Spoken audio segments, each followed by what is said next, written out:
Olá, people! This is me, this is Giovanna. Sejam bem-vindos para mais um episódio de Chocolate História, o podcast que faz vocês amarem história tanto quanto vocês amam chocolate.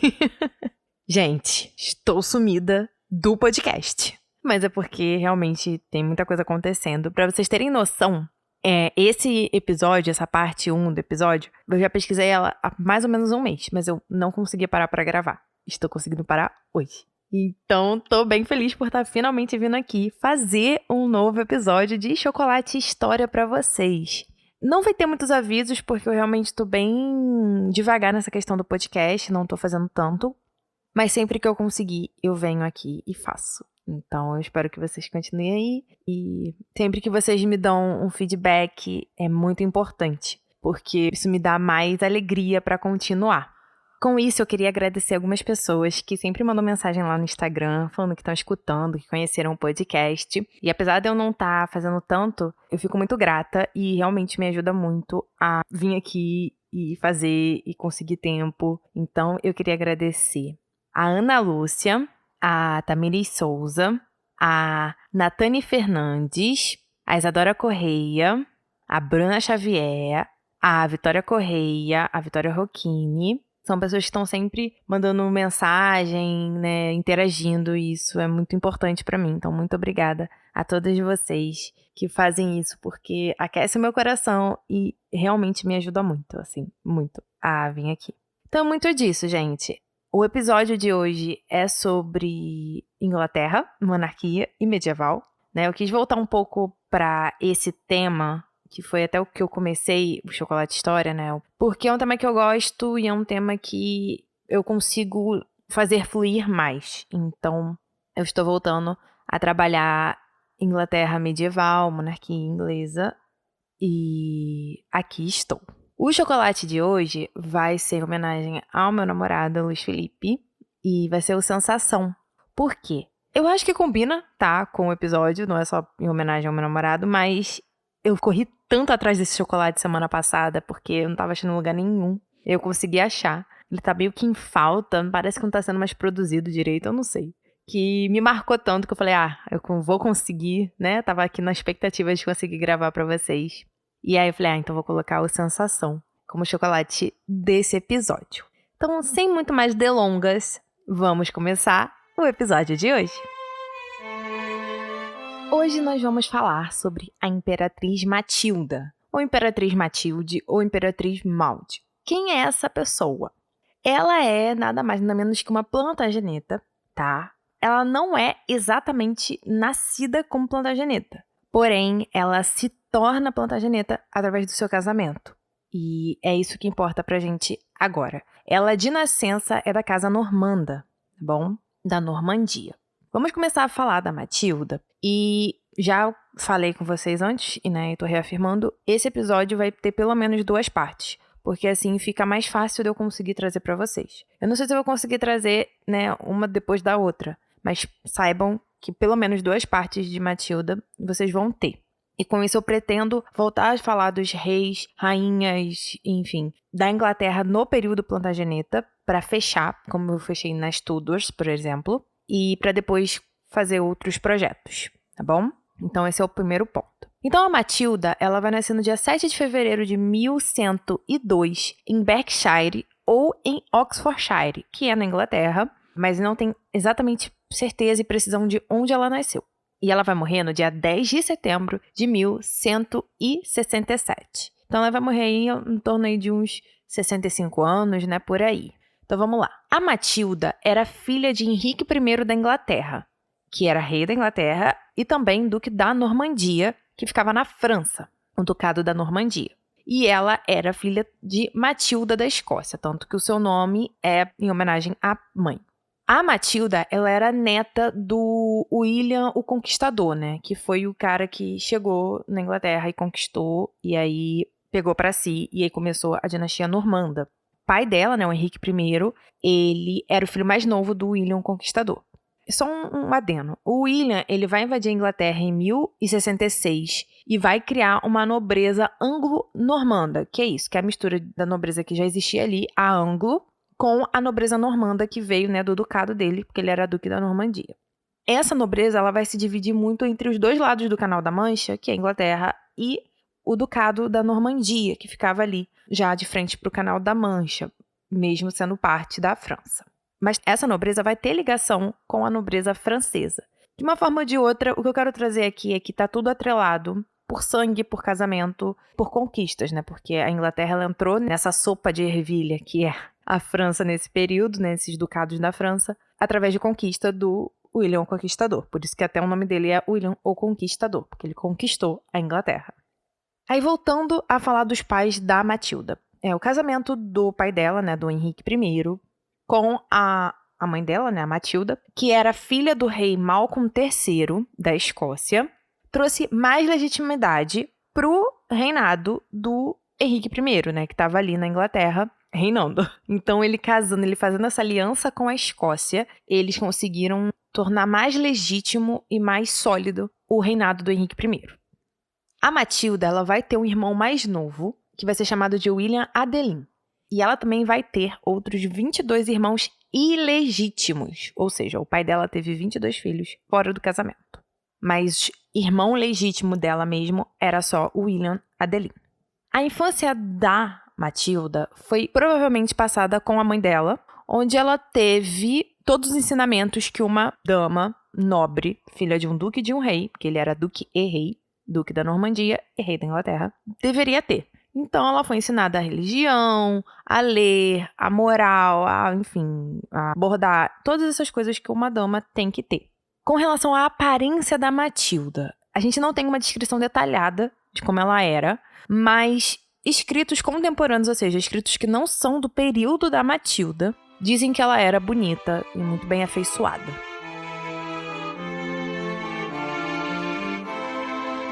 Entre os anos de 1108 e 1109, o Henrique V, imperador do Sacro Império Romano Germânico, enviou uma comitiva até o Henrique I para propor um acordo de casamento entre ele, Henrique V, e a Matilda. Gente, a Matilda nasceu em 1102. Então, em 8, ela estaria beirando aí aos 6 anos, 7 anos, não passando muito disso. Então, para vocês verem como a importância de criar uma conexão com o Duque da Normandia, que também era rei da Inglaterra, era tão importante que ela já com uns 5 anos já estava ali tendo propostas de casamento, com homens muito mais velhos do que ela. E esse enlace, né, esse noivado, ele vai ser visto como algo extremamente benéfico para ambos os lados, tanto do Henrique I quanto do Henrique V.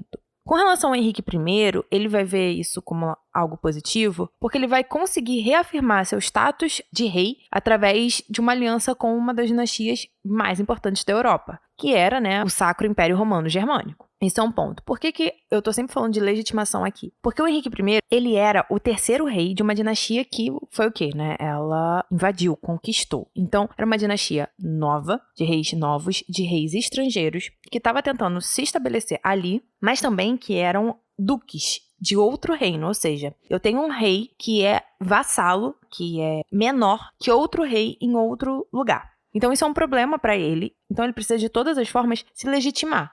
Aqui, a gente vê essa necessidade para a Inglaterra, mas no âmbito europeu também. Por quê? Porque ele era um duque, mas ele queria ser visto como mais do que um duque. Ele também era um rei, e ele queria que a Europa visse isso nele. Esse é um ponto. Agora, para o Henrique V, esse noivado seria bom porque ele receberia um enorme dote que ele estava precisando, porque iria ajudar na viagem que ele tinha que fazer para a sua coroação como imperador lá na Itália. A gente vê aí que nesse momento, não importa, o cara tem o título de imperador. Se ele não tem a quantia necessária, ele não consegue fazer as coisas. E o Henrique I tinha essa quantia que poderia ajudar o Henrique V.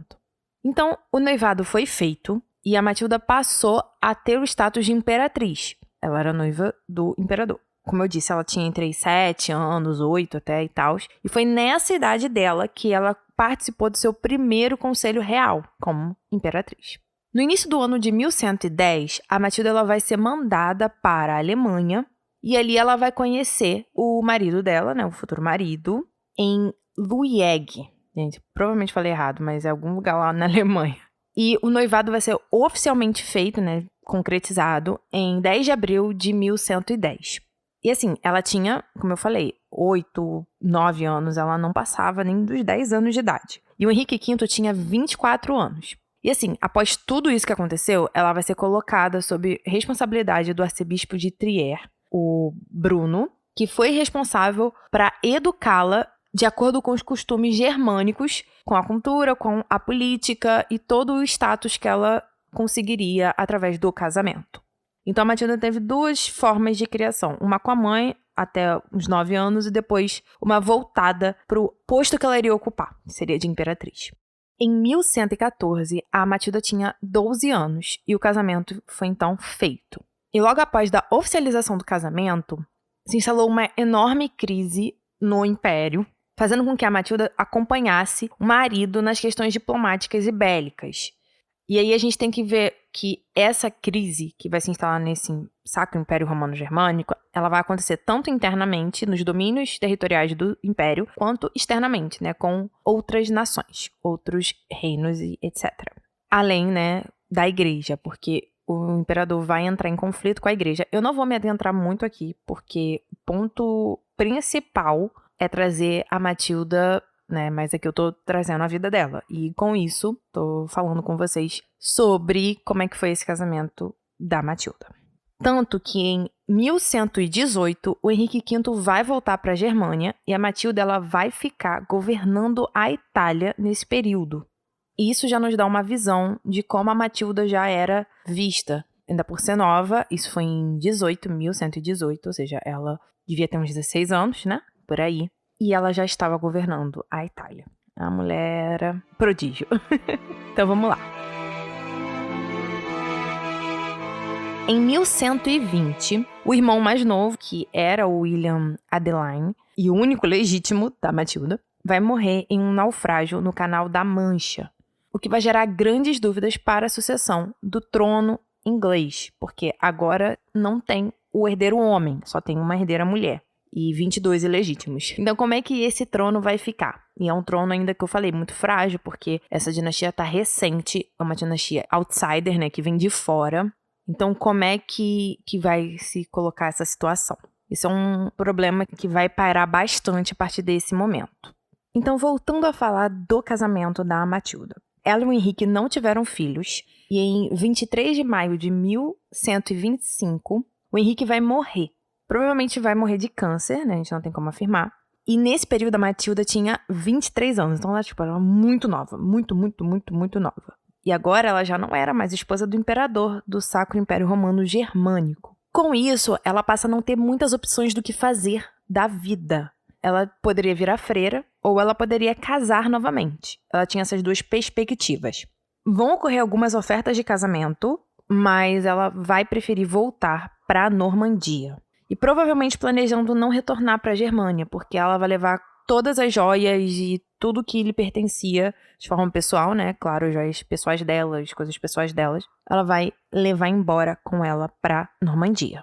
A gente atrela muito a esse passo que a Matilda deu a um ponto muito importante. Porque nesse ano mesmo, em 1125, quando ela tá voltando para Normandia, o pai dela a torna a escolha principal para suceder quando ele morresse. Como rei, né? E como, enfim, duquesa da Normandia. Ele chega a casar o Henrique I, ele tem um segundo casamento, e ele diz que se esse segundo casamento não tiver frutos, não gerasse um herdeiro legítimo, quem tomaria o posto seria a Matilda, a sua filha legítima. E aí, eu preciso trazer para vocês como eram vistas as sucessões nesse período de 1100, lá na Europa, né? Nas monarquias reinantes daquele período. Porque, assim, eram reinos, gente, muito novos. França, Inglaterra, todos os reinos estavam recém-formados. Tanto que a gente vê aí uma invasão à Inglaterra recente, né? Que foi com Guilherme Conquistador. Então, vão ter diversas formas de definir a questão da sucessão. E são formas incertas e que variam de reino para reino. Então, eu vou trazer algumas aqui para a gente conversar sobre. A primeira forma, e que depois ficou mais conhecida e mais usada, enfim, mais legitimada, é a primogenitura masculina, ou seja, o primeiro homem que nasce é o herdeiro legítimo. Isso, de certa forma, aconteceu até o período que o irmão da Matilda morreu. Ela era mais velha, mas é quando o menino nasce mais novo, ele toma essa posição para si. Só que ele morre. E aí, como é que a gente vai trabalhar essa questão da sucessão, já que não existe um homem herdeiro legítimo. Existia ainda a indicação do rei, e isso seria uma indicação ainda em vida, né? Então esse rei iria dizer, eu quero que essa pessoa seja meu sucessor. Ele falaria isso em vida, ele deixaria tudo organizado em vida. Mas a gente tinha o problema da sucessão bélica. Principalmente, né, como eu falei, a dinastia normanda, ela foi instaurada na base bélica, né, na base da invasão. E isso era muito comum ainda naquele núcleo anglo, né, ou seja, na Inglaterra, naquele território. Então, o Henrique I ele vai ficar numa situação muito incerta com esse assunto. Como eu disse, ele vai casar novamente, ele vai tentar ter um filho legítimo, mas não vai rolar. E ele chega a tentar transformar um dos seus filhos ilegítimos em seu herdeiro, mas isso não foi bem visto pela nobreza em geral, então ele acabou deixando de lado. Ele também tinha a opção de escolher um de seus sobrinhos, e entre um desses sobrinhos estavam o Estevão de Blois. A gente vai falar um pouco melhor dele depois, principalmente na parte 2, mas eu já quero trazer o nome dele aqui, porque vai ser fundamental na história da Matilda e de tudo mais. Mas por fim, foi como eu falei, ele vai acabar dando preferência para a filha dele, que estava retornando, né, viúva. Em 1127, o Henrique ele vai começar a procurar um novo marido para filha, né, para Matilda. O objetivo do Henrique era preservar as fronteiras normandas, né, do ducado dele, da Normandia, na França. Porque foi o que eu disse, a França tinha um rei e tinham outros ducados ali. E era uma situação muito instável e muito incerta esse início de monarquia na Europa. Dessas monarquias que a gente está trabalhando agora, enfim, cristãs, absolutas e tudo mais. Então, o Henrique estava muito preocupado em perder território. E ele não queria isso. E aí, ele vai, então, achar um candidato que era o Geoffrey, que ele achou que era a melhor opção para se casar com a Matilda. O Geoffrey, ele era filho do Fulk V, conde de Anjou.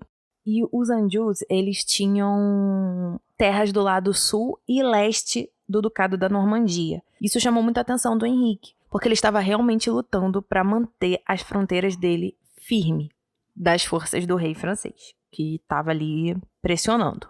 E então foi feito. A Matilda ela não gostou muito desse noivo, porque com esse novo casamento ela iria perder o status imperial dela. Ela seria condessa agora, não mais imperatriz viúva. E o Geoffrey tinha 13 anos e ela tinha 25, então inverteu-se, né? Agora ela era mais velha e o marido mais novo. Então assim, era uma diferença grande de idade.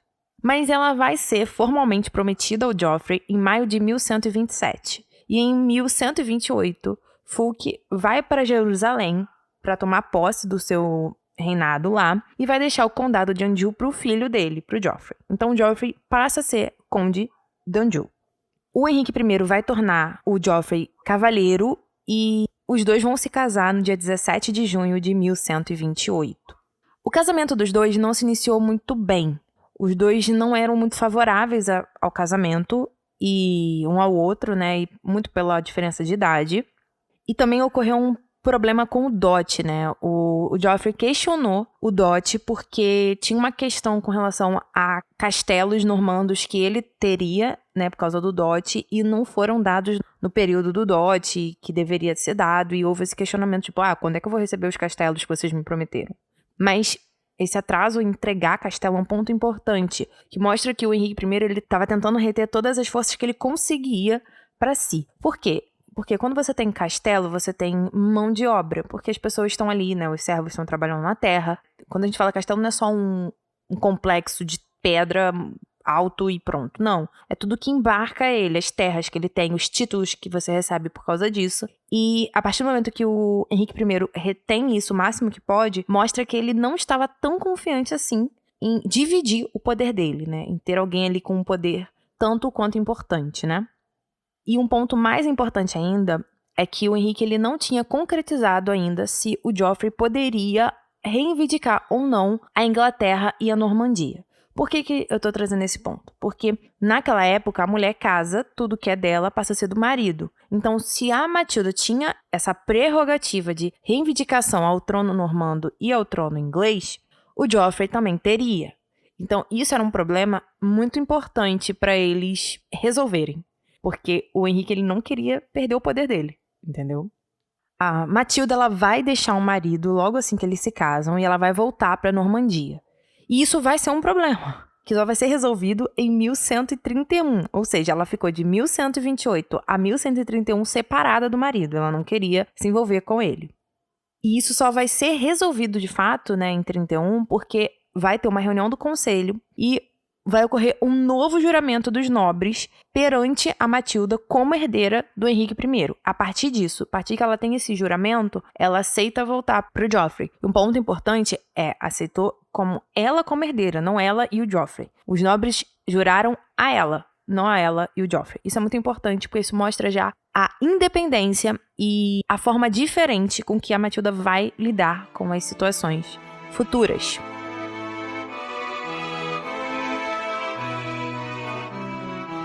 Agora vamos falar dos filhos da Matilda. Ela vai ter 3 meninos com o Joffrey. E o primeiro menino que vai nascer vai se chamar Henrique. Ele vai ser depois o futuro Henrique II da Inglaterra, que foi o primeiro episódio que eu fiz do podcast, assim, na vida, lá em 2019. E ele vai nascer em 1133 e vai morrer em 1189. O segundo filho da Matilda vai se chamar Joffrey, em homenagem ao pai, e vai ser futuramente o Conde de Nantes. Ele vai nascer em 1134 e vai vir a falecer em 1158. E o terceiro filho vai ser William Danju, que vai nascer em 1136 e vai morrer em 1164. Ela teve só 3 meninos. E com o nascimento dos 2 primeiros, que foi bem perto, o Henrique I ficou muito animado com a sucessão, porque agora, estava seguro de que ele teria um sucessor, porque a filha dele tinha dado à luz a 2 meninos. Porém, a relação entre os dois, entre a Matilda e o pai, ficou tensa. Porque a Matilda e o Joffrey começaram a se unir mais a partir do momento em que ela volta, lá em 1131. E os dois achavam que não tinham apoio forte na Inglaterra. E eles também pediram, em 1135, que a Matilda assumisse castelos normandos. Já comentei com vocês a história do castelo. E que a nobreza lá do ducado jurasse fidelidade a ela. O que daria ao casal, né, a Matilda e o Joffrey, uma posição mais forte após a morte do Henrique I. Então, assim, eles já estavam tentando fazer com que o terreno ficasse pronto para eles assim que o Henrique I morresse.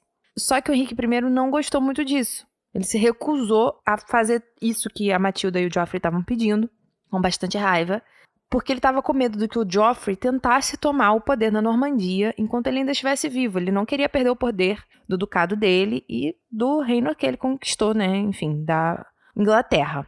Então, o que acontece? Uma nova rebelião vai surgir no sul da Normandia em 1135. Tanto, né, que o casamento da Matilda e do Joffrey era muito para preservar as fronteiras, né, fazer alianças com nobres, ficar mais firme ali o poder. E aí, o que acontece? A Matilda e o Joffrey, eles vão apoiar os rebeldes.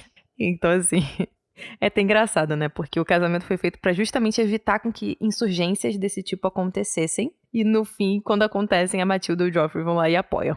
Mas o que acontece? Logo depois, o Henrique vai adoecer no meio desse conflito, né? E vai morrer. Ele vai morrer em 1º de dezembro de 1135.